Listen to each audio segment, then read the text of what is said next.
Hey, welcome back to True-Moto-Resto, and on today's video we're going to tackle the carburetor rebuild on the CB900F.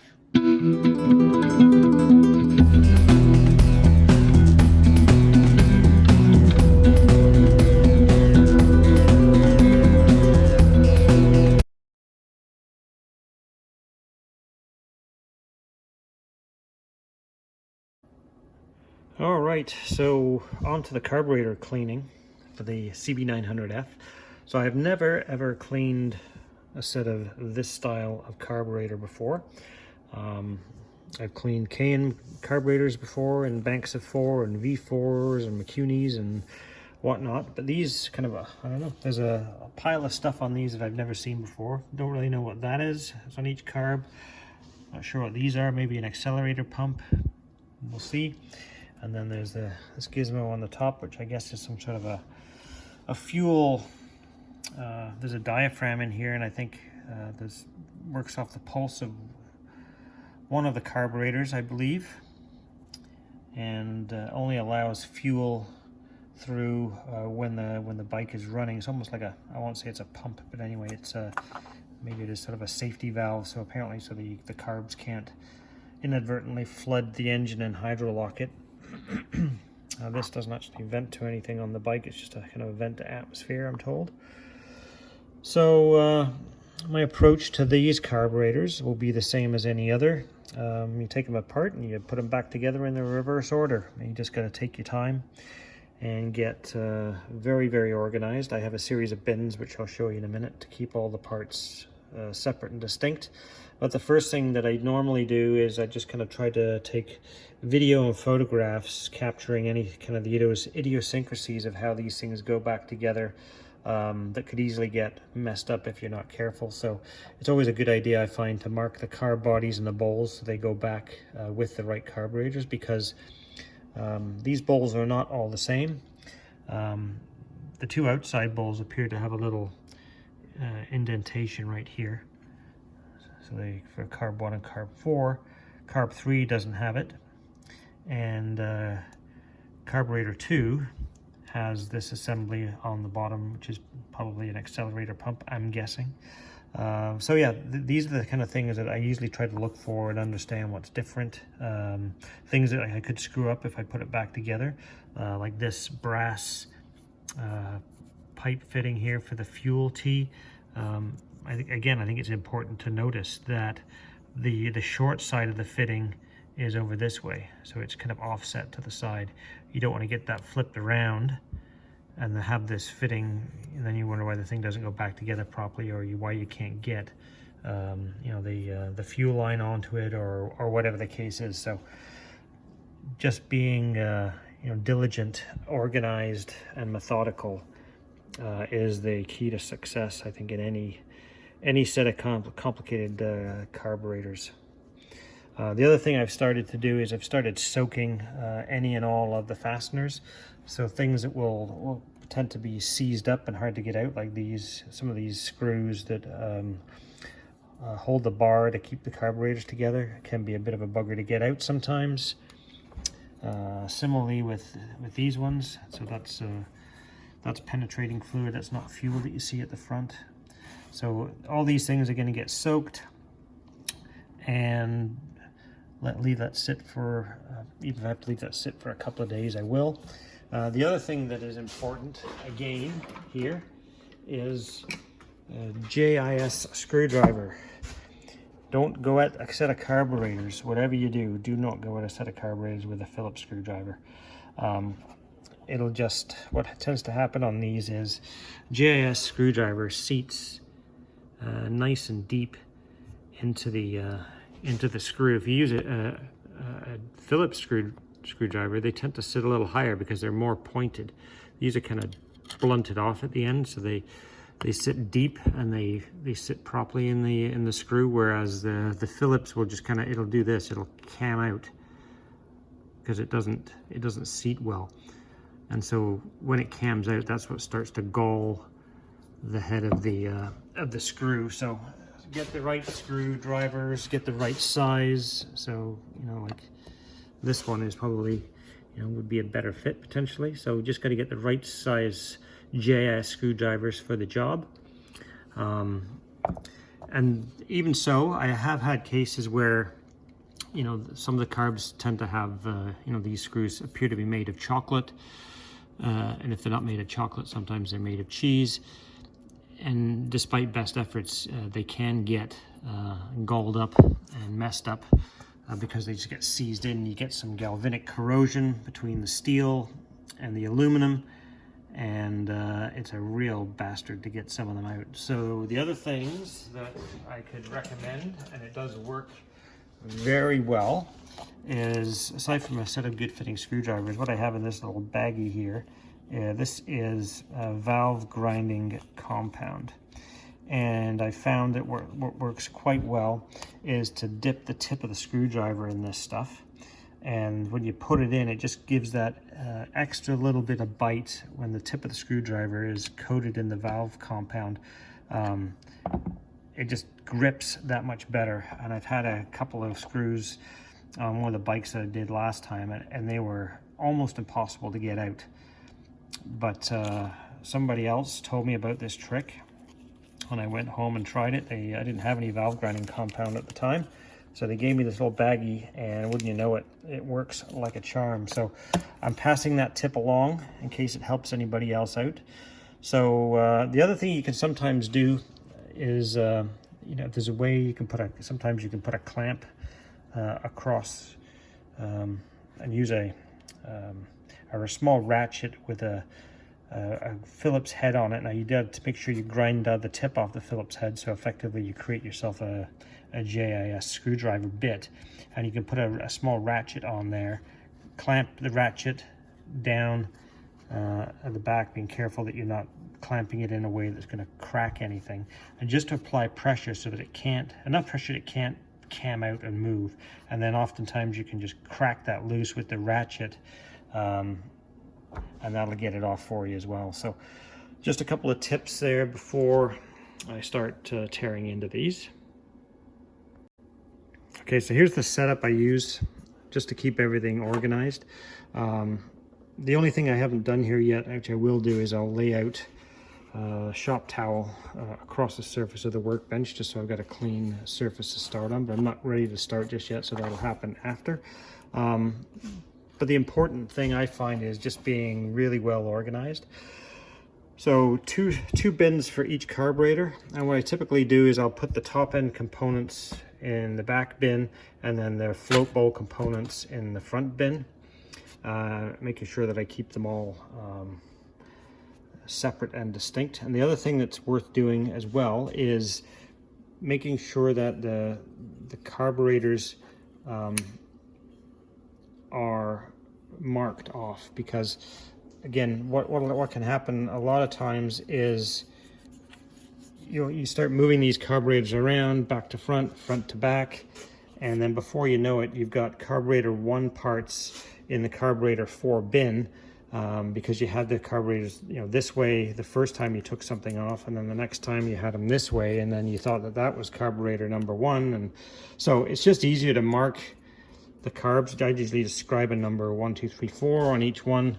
Same with the float bowls, keeps them all separate and distinct, and that way you just have a smaller chance of mucking things up and getting things in the wrong sequence. Some carbs, it doesn't matter. It doesn't matter whether you get carb 1 parts into carb 4 bins, because they're all the same. In other carbs, it does make a difference. So why not just do it properly and do it consistently all the time, and that way when it goes back together, you know, you're not guessing, especially if for some reason they're not working properly. You know, did I mix all the parts up? What went wrong along the way? So that's the general approach I take. The other thing I will do, the same as when I'm taking a bike apart, I'll typically record all of the steps. Even the smallest of steps will get recorded, and then when it goes back together, I'll just follow the reverse process. I also keep a couple of extra bins, so larger parts like these, the bars that hold the carburetors together, you know, like for instance this sort of stuff on the front, and there's one on the back here, they will go in this bin. And then any of the smaller components, sometimes the hoses or whatnot, anything that's, again, it's not common to one particular carburetor. It might just be a, you know, a bracket or something like that. They can go in the small bin. But again, just to keep things organized, that way you haven't got things lying around and falling into the wrong place. All right, so I'm just going to start disassembling these carbs. So first thing I'm going to do is see if I can get off this, I'll just call it a pump assembly, whatever it is here.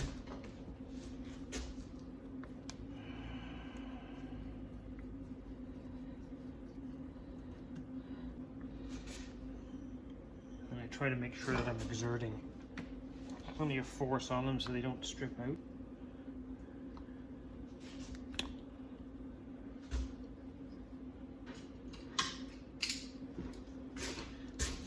Just rotate it a little bit on there.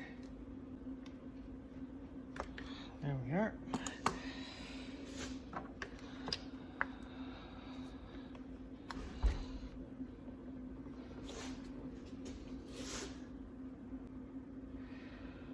Okay, next I'm going to unbolt this rear racking bar, make sure I don't slip.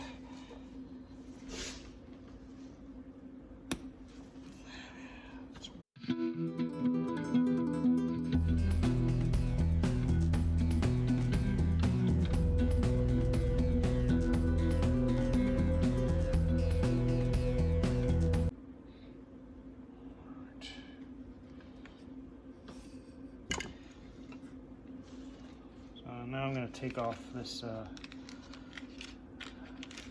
front mounting bar, put some valve grinding paste on the other screwdriver because these ones take a slightly larger screw. So you can see here, that's just the valve grinding paste that I put on the tip. It just helps the GIS screwdriver just grip a little bit better. Less chance of galling the head. Again, just about as much force as I can apply.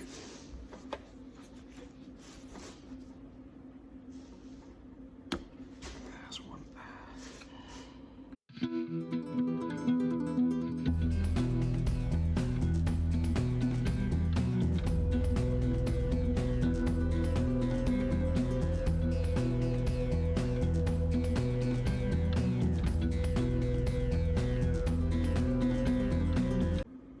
So just a couple of bits of tape like that's all I need. Just shows me this side faces out, that side faces in, and if I was ever in doubt, that's for carb number 1 on that side, so it fits right there. All right, so I'm gonna separate these two halves here. And already I've kind of prematurely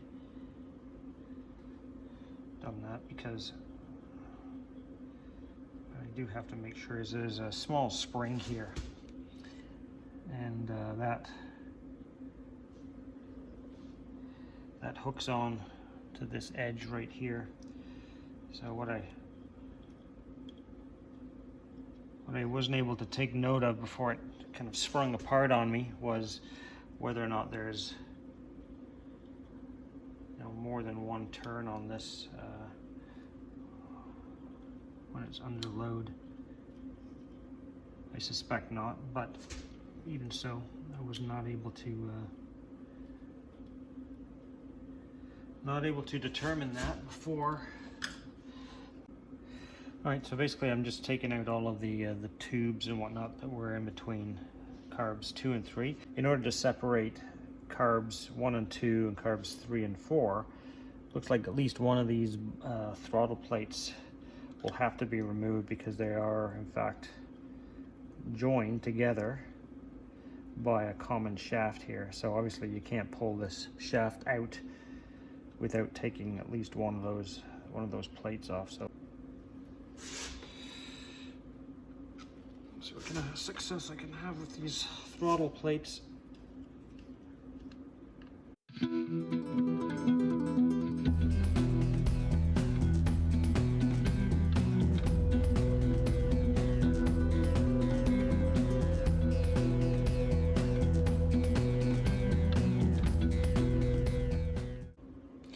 now I'm going to see if I can separate carburetors.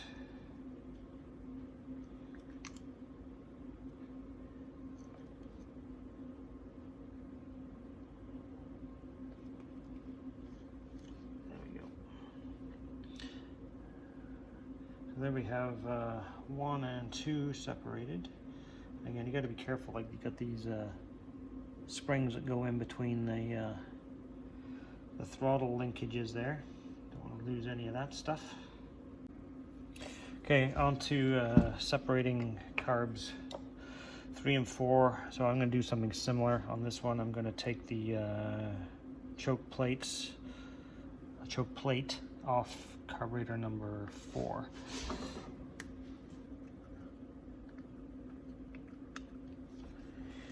And again, so in this, you see from this side, I have to watch this spring because it'll come out, and then there's just basically the shaft and then 3 other tubes that are connecting them together. So just gently, I want to ease these things apart.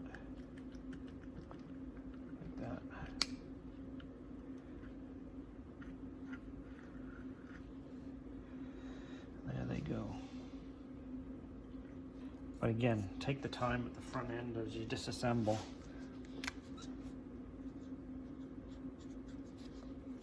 These all get new Viton O-rings on them, but again, just label it that it goes between 3 and 4. And if I show you 2 and 3, you can see that the length of the larger tube is, you know, substantially different, and even the shorter tubes. So so these tubes are different lengths, and these tubes are different lengths. So don't get them mixed up. All right, so now what I've got is I've got all 4 carburetors separated, and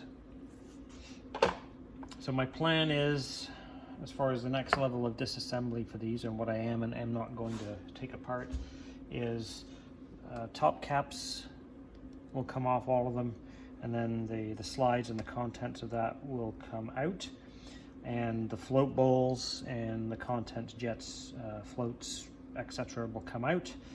And then what I'm not taking out is, I'm not taking out any of the throttle plates. I'm not going to take and disassemble any of this stuff, because that just seems to me like an unnecessary nightmare waiting to happen to put that back together. And I'm not familiar enough with these carburetors and the assemblies to have the confidence to pull that stuff apart. So that's just the way that will go. The only thing I like to take note of here is that there's a plastic O-ring here, and the raised portion of that O-ring faces up, and that needs to be oriented the correct way when this thing all goes back together. So I have to start making notes around that kind of stuff as well, because this has to come out and stay out for the cleaning process. And again, I will go to the trouble of marking the fact that the front side screw here is the one that has the retaining clip for the hose.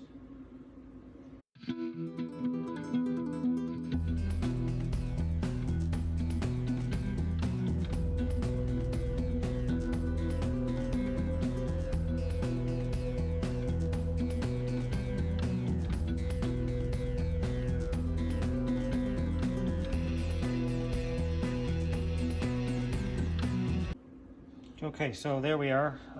The top caps and the contents of all of these have been removed.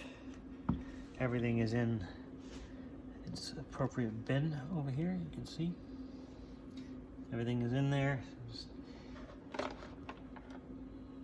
So yeah, basically anything goes in the top end goes in the one set of bins. And then now, when we get into disassembling the float bowls, all of those contents will go into the blue bins. All right, on to the float bowls.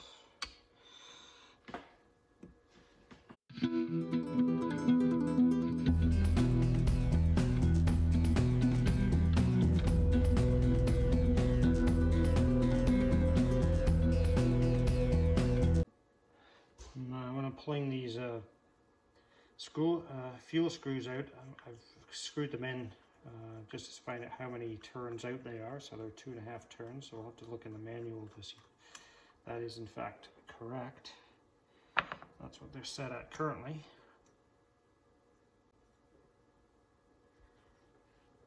And then on here, you see that there's a spring and a washer, and usually there's a rubber O-ring in there as well, so I'll have to fish that out. I just use a dental pick that I've bent to the right shape, like that. So there's the O-ring. So on carburetor number 2, we've got that tube there, which is probably for what I think is the accelerator pump, and then there's the little rubber boot there, right here. Protects that shaft, or seals that shaft.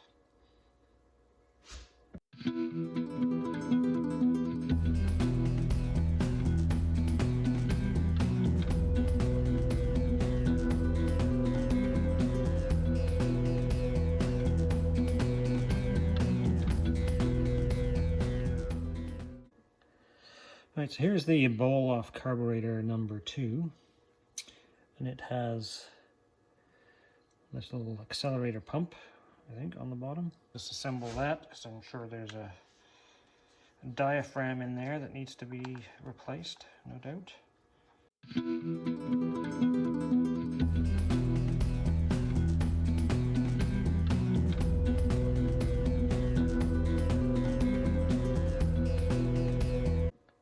Alright, so before I go any further, I also figured I would take a look in my kit here. So KM carburetors. I think I mentioned it looks like a pretty high quality kit, but it wasn't cheap. By the time you do the exchange rate and the duties and the shipping from the United States, I think the price is pretty reasonable in US dollars. But unfortunately, being in Canada, everything costs more money, not just from the exchange rate, but the shipping and the duties, and it's just absolutely brutal. Well, yeah, I think it was like $350 by the time I was done to get this stuff here. But anyway, everything is in here, and very nicely labeled it is. So there's all of the O-rings are here. There's washers for the pilots and whatnot, and then everything has a nice label on it. It shows you Viton main fuel transfer tube O-rings, Viton accelerator pump transfer O-rings. So everything is very, very well labeled. So there's no guessing games, which is great. New screws for various things along the way. What else do we have here? Accelerator pump components, which is great. And here we have the air cut valves. So that's what these guys are on the side, air cut valves. Who knew? You guys probably all knew, but I did not, so now I know. Air cut valves. And float bowl gaskets, and whatnot. Nice. It even comes with looks like JIS screwdriver. Yeah, see, number 2 and number 3 JIS bits. So excellent, excellent, excellent. So what it does not come with is needles and seats and jets and whatnot. So I'll just have to inspect those, and that means I'm not actually going to pull those things out of there, because I don't think I can get them out of there without making a mess of them. So that's they're staying in. I'll set about taking off these air cut valves. See, I know what they are now. I can call them by the right name.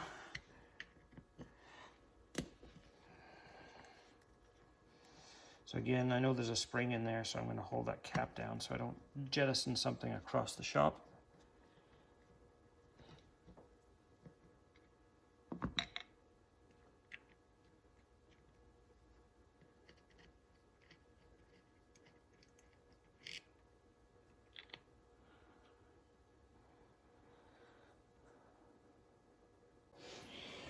Okay, so here we are, number 4, 3,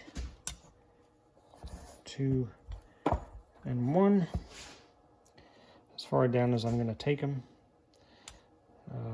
I don't know if you would agree, but the way I see it, taking that apart, that would just be a nightmare. I don't see the need.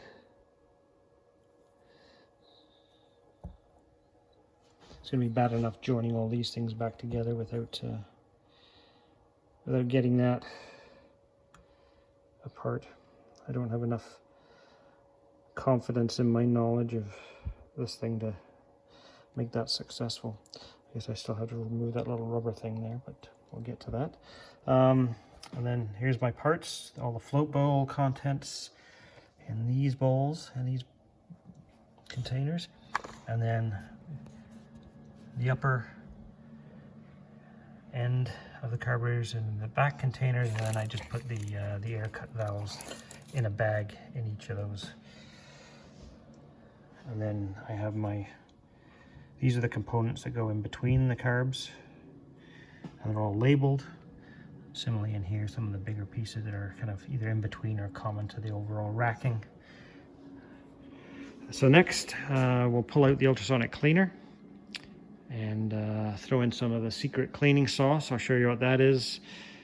We'll probably run them through for half an hour and then start the reassembly process.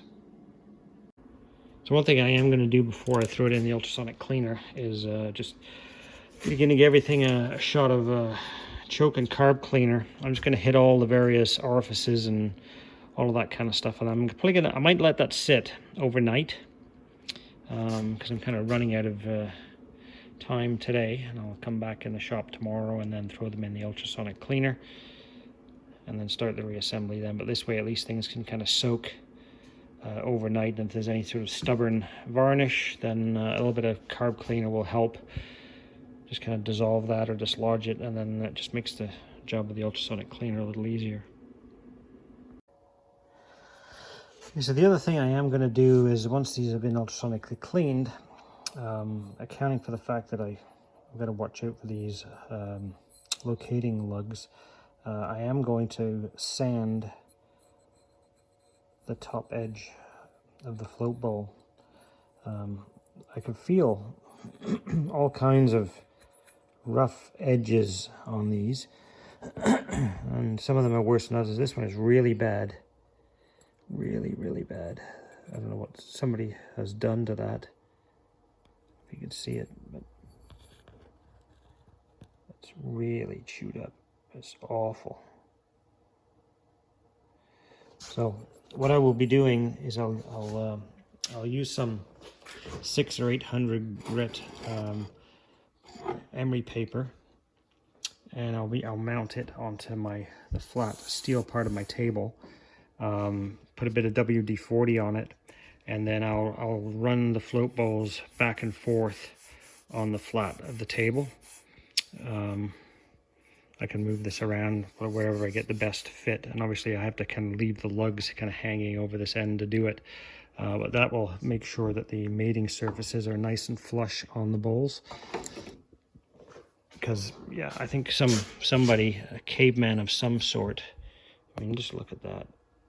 I don't know how those edges get chewed up so bad. Really bad. This one is not. This one's fine. It's quite nice.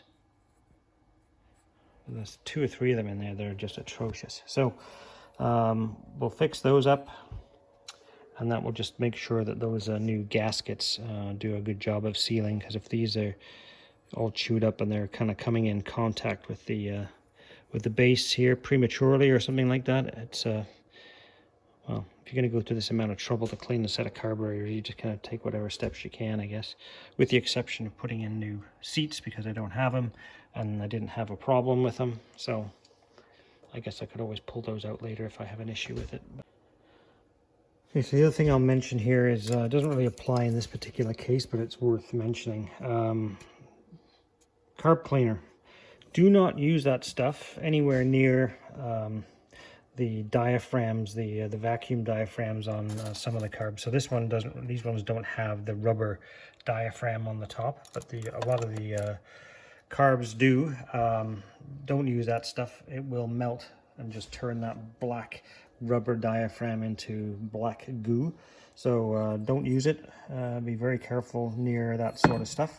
And I guess the other thing, and I've messed this up a few times myself, so it's always worth going around and double checking to make sure that there's no kind of stray or rogue O-rings that you haven't popped off anywhere before you throw it in the ultrasonic cleaner, because I just found this one. It was sitting on there and I hadn't seen it.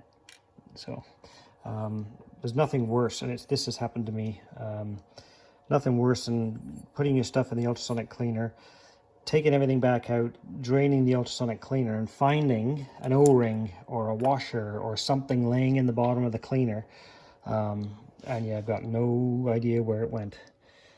Even worse is when you don't clean your ultrasonic cleaner after every carb cleaning, and then you decide to clean it and you find something in the bottom and you don't know which set of carbs it came off of. That's even worse. So my rule is I clean the ultrasonic cleaner every time I use it, and then I kind of go over everything a couple of times to make sure that I haven't missed anything. Because some carbs have some O-rings and plastic sleeves and this, that, and the other thing in some strange places. They're not all created exactly the same, so it's worth double checking everything. Okay, so this is it's a 15-liter ultrasonic cleaner. This is a cheapy Chinese eBay item, and I got comments in the past that this thing was a piece of shit and would never last more than a couple of uses.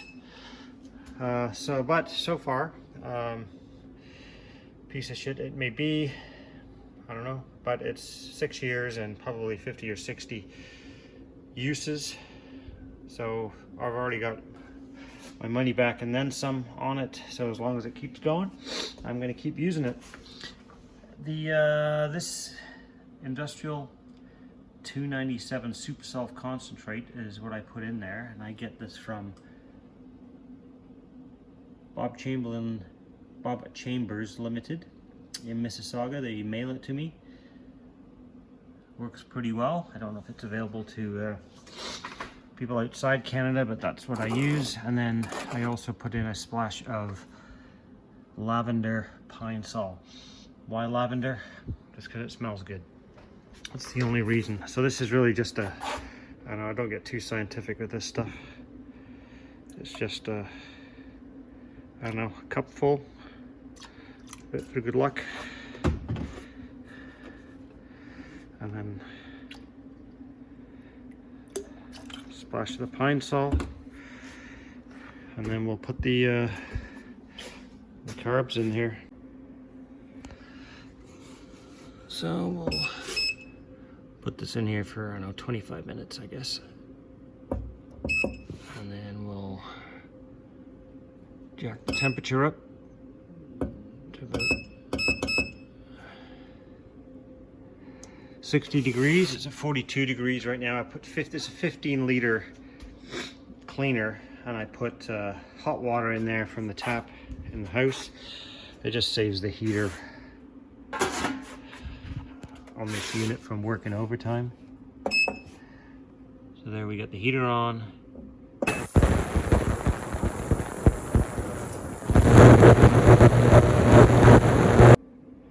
Okay, so 25 minutes in the ultrasonic cleaner. Let's see what we got.